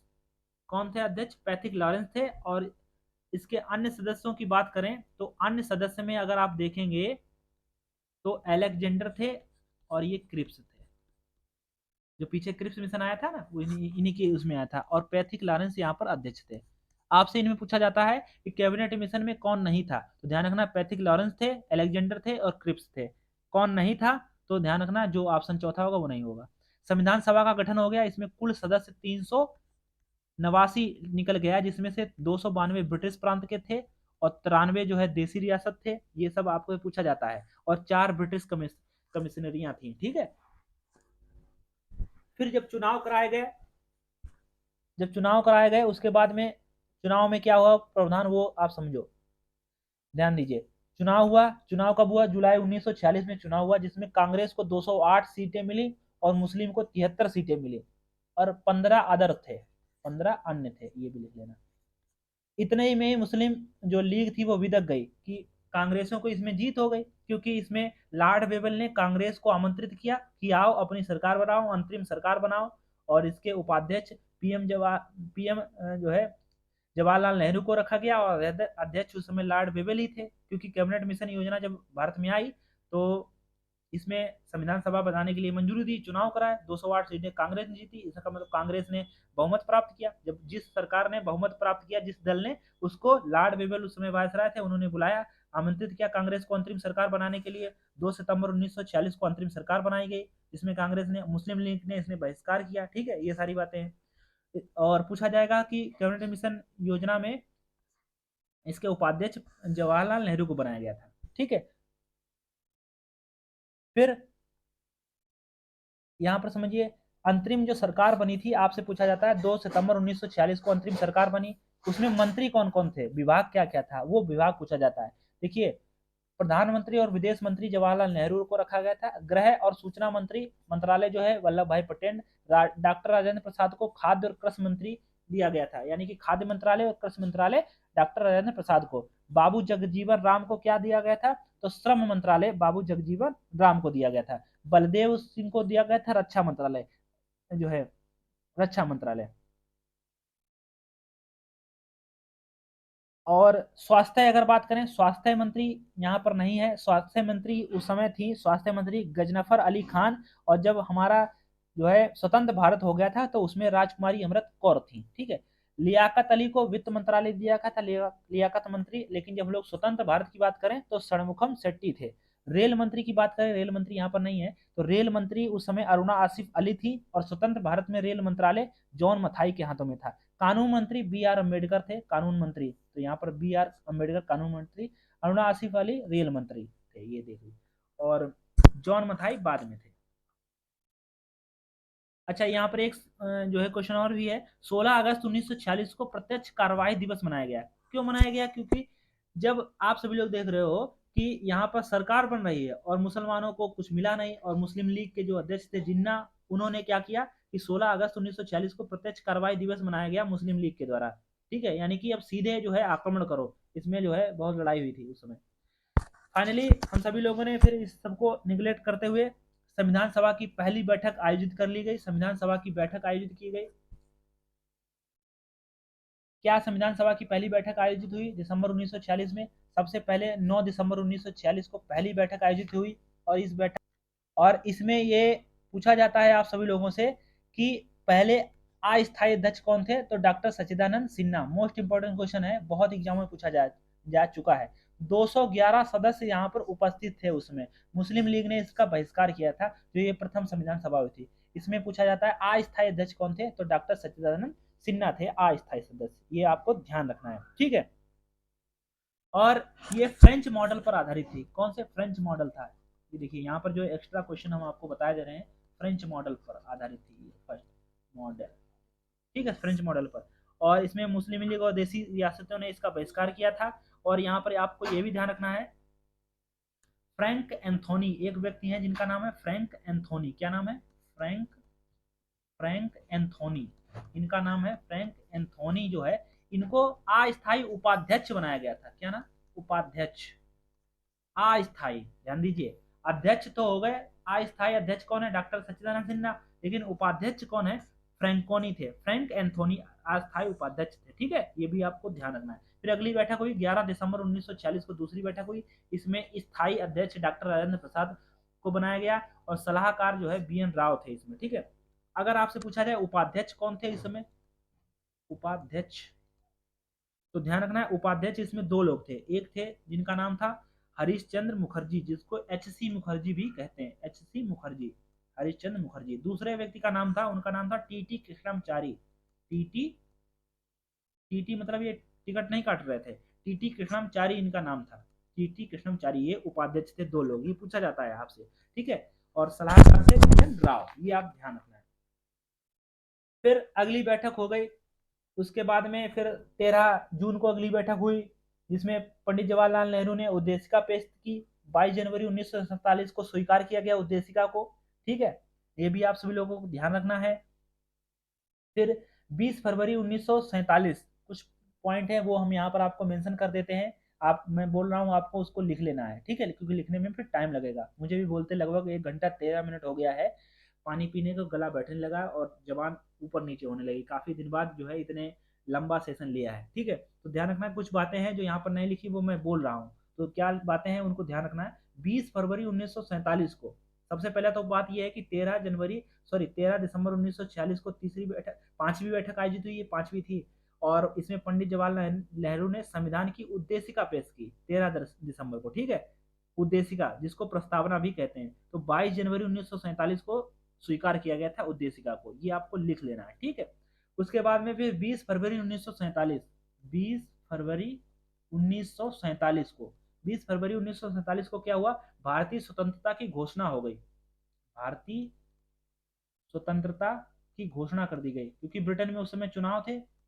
और क्लीमेंट इटली जो प्रधानमंत्री बने, इन्होंने कहा कि 30 जून, क्या कहा इन्होंने जब ये नए प्रधानमंत्री बने गए? इन्होंने कहा कि 30 जून 1948 से पूर्व भारत को स्वतंत्र कर दिया जाएगा। 30 जून 1948 से पूर्व कहा था इन्होंने, फिक्स डेट नहीं बनाई थी। इन्होंने बताया था कि 30 जून 1948 से पूर्व भारत को स्वतंत्र कर दिया जाएगा, ठीक है। उस समय वायसराय की बात करें तो उस समय वायसराय थे लॉर्ड माउंटबेटन, ठीक है, जब ये योजना हुई। तो इसीलिए देखिए माउंटबेटन योजना यहाँ पर आ गई। तो 3 जून 1947 को माउंट जो है लॉर्ड माउंटबेटन योजना आई। ये योजना क्यों आई? क्योंकि इसमें भारत और पाकिस्तान का विभाजन किया गया। आपसे पूछा जाएगा बताओ किस योजना के तहत भारत और पाकिस्तान का विभाजन हुआ? तो राइट आंसर है भारत और पाकिस्तान का विभाजन लॉर्ड माउंटबेटन योजना के तहत हुआ 3 जून 1947 को। एक आई थी डिकी बर्ड योजना। डिकी बर्ड योजना में क्या हुआ? इसमें संविधान का विभाजन हुआ था। क्या हुआ था? इसमें संविधान का विभाजन हुआ, संविधान का विभाजन, क्योंकि संविधान सभा का विभाजन भी करना था, क्योंकि उसमें 389 जो व्यक्ति थे, इसमें से कितने पाकिस्तान को जाएंगे और कितने भारत में रहेंगे, इसका भी विभाजन हुआ। ठीक है,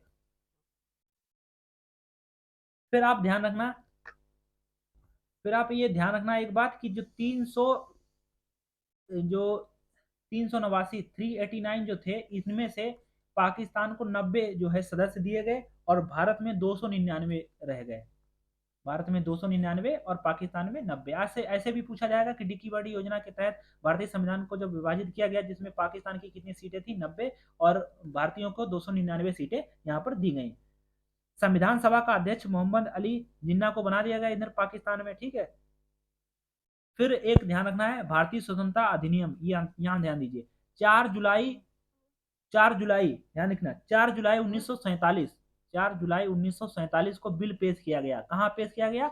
ब्रिटेन की संसद में। और ये 18 जुलाई 1947 को पास हुआ, 1947 में पास हो गया। क्या ये कौन सा अधिनियम था? ये भारतीय स्वतंत्रता अधिनियम था, लास्ट अधिनियम था। ये 4 जुलाई को ब्रिटेन की संसद में पेश हुआ और 18 जुलाई को 1947 को इसको पास कर दिया गया, जिसमें यह हुआ कि 15 अगस्त 1947 को भारत को स्वतंत्रता मिली और एक दिन पहले 14 अगस्त 1947 को पाकिस्तान की स्वतंत्रता मिली। वो एक दिन पहले क्या मतलब रात में घोषणा हो गई थी, जब तक घोषणा हुई तब तक ये 15 तारीख आ गई थी। तो 15 अगस्त 1947 को स्वतंत्रता मिली भारत को। और जब भारत को संविधान स्वतंत्रता मिल गई तो फिर ये डिसाइड हुआ कि भारत चलेगा कैसे। तभी इसमें ये बताया गया कि जब तक भारत का संविधान नहीं बन जाता, जब तक नया संविधान ना बने, तब तक शासन जो है 1935 के एक्ट के तहत चलेगा। तब तक शासन 1935 के एक्ट के तहत ही चलाया जाएगा। ठीक है, फिर संविधान सभा का निर्माण शुरू हुआ दोस्तों। संविधान सभा का निर्माण शुरू हुआ जिसमें प्रारूप समिति बनाई गई, जिसका गठन 29 अगस्त 1947 को किया गया, जिसके अध्यक्ष BR अम्बेडकर बनाए गए, प्लस 6 सदस्य और थे। उन 6 सदस्यों के बारे में भी पूछा जाता है, जिसमें गोपाला स्वामी जो है, गोपाला स्वामी अयंगर, कृष्णा स्वामी, KM मुंशी, सादुल्ला और माधवराव और कृष्णमाचारी, ये जो है व्यक्ति थे। जिसमें एक व्यक्ति थे जिनका नाम था DP खेतान। DP खेतान की मृत्यु हो जाने के बाद में TT कृष्णमाचारी को यहाँ पर जो है बनाया गया था। कृष्णमाचारी यहाँ पर स्वामी हो गया, कृष्णमाचारी का हो गया, TT कृष्णमाचारी था। एक नाम था BL मित्र ने इस्तीफा दे दिया था, उनकी जगह पर माधव राव को जो है बनाया गया था, माधव राव को। KM मुंशी जो थे इसके अध्यक्ष, मोहम्मद सादुल्ला थे। ठीक है, और गोपाला स्वामी अयंगर थे, और फिर कृष्णा स्वामी अयंगर थे। कृष्णमाचारी अय्यर, कृष्णमाचारी अय्यर, ध्यान रखना, ये लिख लेना। ठीक है, फिर बहुत और भी बहुत सारी समितियां मिली हैं, प्रमुख समितियां, जैसे संघ समिति जिसके अध्यक्ष नेहरू थे, प्रांतीय समिति जिसके अध्यक्ष पटेल जी थे, संचालन समिति जिसके अध्यक्ष राजेंद्र प्रसाद जी थे, और भी समिति बनाई गई, जैसे गृह समिति से उसके समझ पट्टाभी सीतारमैया थे। ठीक है, ये समझिए। प्रक्रिया नियम संबंधी समिति बनाई गई, उसके अध्यक्ष डॉक्टर राजेंद्र प्रसाद को बनाया गया। ये सारी बातें। ठीक है, अच्छा, फिर 26 नवंबर 1949 को संविधान पूरी तरीके से बनकर तैयार हुआ और अंगीकृत किया गया, अडॉप्टेड किया गया। ठीक है, 26 नवंबर 1949 को। लेकिन इससे पहले आप ये भी 2-3 क्वेश्चन जो मोस्ट इंपॉर्टेंट है उनको ध्यान रखो। क्या कि सबसे पहले 22 जुलाई, ये क्वेश्चन पूछा जाता है, डायरेक्ट फैक्ट है, 22 जुलाई 1947 को लिख लेना लाइन, 22 जुलाई 1947 को राष्ट्रीय ध्वज स्वीकार किया गया, राष्ट्रीय ध्वज। और ये मोस्ट इंपोर्टेंट क्वेश्चन है कि 26 नवंबर 1949 को जब संविधान अंगीकृत किया गया तो उसमें कितने अनुच्छेद लागू किए गए? तो 16 आर्टिकल जो थे वो लागू कर दिए गए। ठीक है, 16 आर्टिकल लागू कर दिए गए। अंतिम सत्र जो अगर बात करें तो अंतिम सत्र जो हुआ था वो 24 जनवरी 1950 को हुआ था, 24 जनवरी 1950। यानी कि संविधान सभा का अंतिम सत्र कब हुआ था? 24 जनवरी 1950 था। ठीक है, ये ध्यान रखना।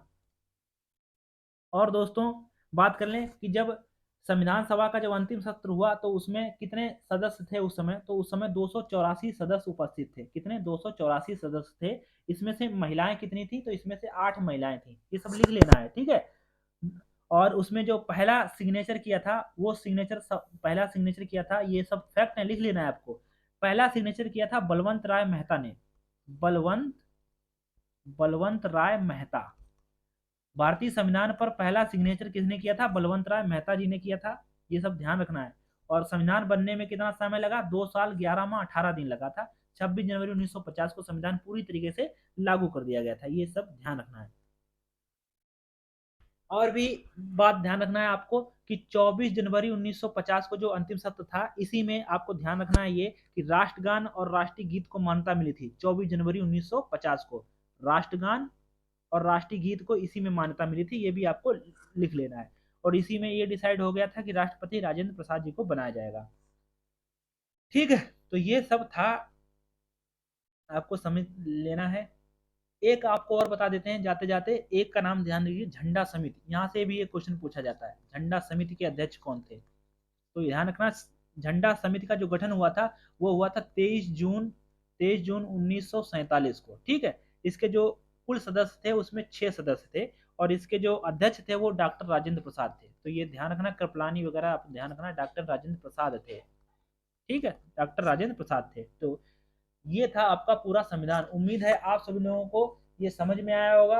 और अब हम सभी लोग इसके आगे जो डिस्कस करेंगे वो भारतीय संविधान के विदेशी स्रोत डिस्कस करेंगे। बहुत ही छोटा लेक्चर होगा, जिसमें हम लोग, इसमें काफी बड़ा लेक्चर हो गया, लगभग 1 घंटा 21 मिनट का हो गया, लेकिन आपने पूरा कवर किया और बढ़िया से डिटेल में डिस्कस किया।